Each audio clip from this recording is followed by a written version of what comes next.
अस्सलाम वालेकुम दोस्तों, कीअं आहियो? ख़ुशि आहियो? उमेद आहे त ख़ुशि हूंदव। मां आहियां जो पंहिंजो सिंगर सदा मास्टर मंज़ूर।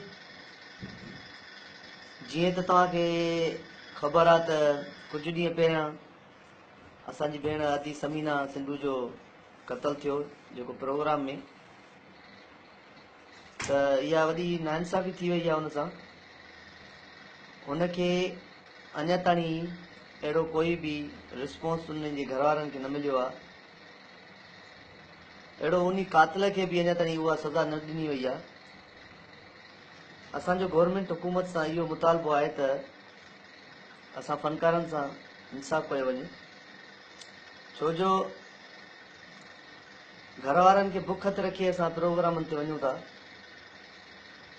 पंहिंजा ॿचिड़ा दुआऊं घुरंदा आहिनि घर में त कॾहिं मोटंदा घर वारा असांजा, उहो असांजी आस उमेद जे लाइ वेठा हूंदा आहिनि। जॾहिं असां हुते वञी ॻाईंदा आहियूं त उते इहे मसइला थींदा आहिनि, उते फायरिंग वग़ैरह थींदी आहे, उते माण्हू नशनि में ॿ लफ़्ज़ चई बि ईंदो आहे। पर ही सुठी ॻाल्हि न आहे।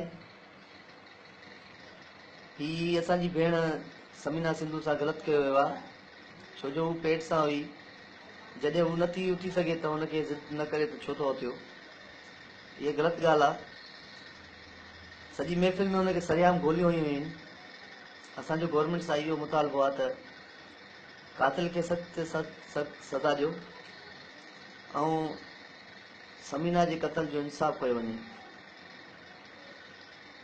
असांखे त हींअर हाणे प्रोग्राम ते वञण में बि भउ थो थिए। असां जॾहिं प्रोग्राम जो कोई असांखे ॿुधाए थो त असां भउ खां हुनखे इहो था चऊं त बाबा हुते फायरिंग त न थींदी, छो जो अहिड़ो वाक़ियो असां ॾिठो आहे। हींअर असांजे दिलि में भउ थी वेठो आहे त शायदि असांजा बच्चा बि ईअं रुली न वञनि, त हीअ ग़लति आहे। असांजो ज़रदारी साहिब सां बि मुतालबो आहे त हीउ जेको फायरिंग वारो कानून आहे इहो ख़तमु कयो वञे ऐं ॿियो त अदी समीना जे कातिलनि खे सख़्त खां सख़्त सज़ा ॾिनी वञे, छो जो हीअ सज़ा जॾहिं मिलंदी त ॿीहर कोई बि ईअं नथो करे सघे, सरियाम गोली नथो हलाए सघे, या अहिड़ो कोई बि क़दम खणण खां पहिरियां 100 दफ़ा सोचींदो। हुनखे 100 दफ़ा इहे ॻाल्हियूं ज़हन में ईंदियूं त मां कुझु ॾींहं पहिरियां ही ख़बर ॿुधी ऐं हिन में हीउ ग़लति कमु थी वियो। त असांजे गवर्नमेंट सां इहो मुतालबो आहे त जल्द सां जल्द इहा कार्रवाई करी वञे ऐं अदी समीना जे कातिलनि खे सख़्त में सख़्त सज़ा ॾियनि।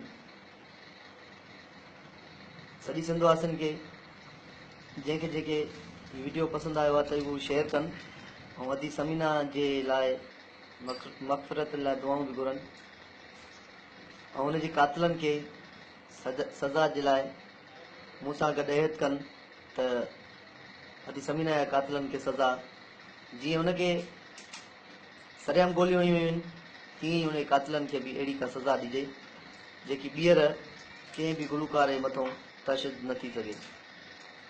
पंहिंजी दुआनि में यादि कजो। अल्लाह हाफ़िज़। पाकिस्तान ज़िंदाबाद।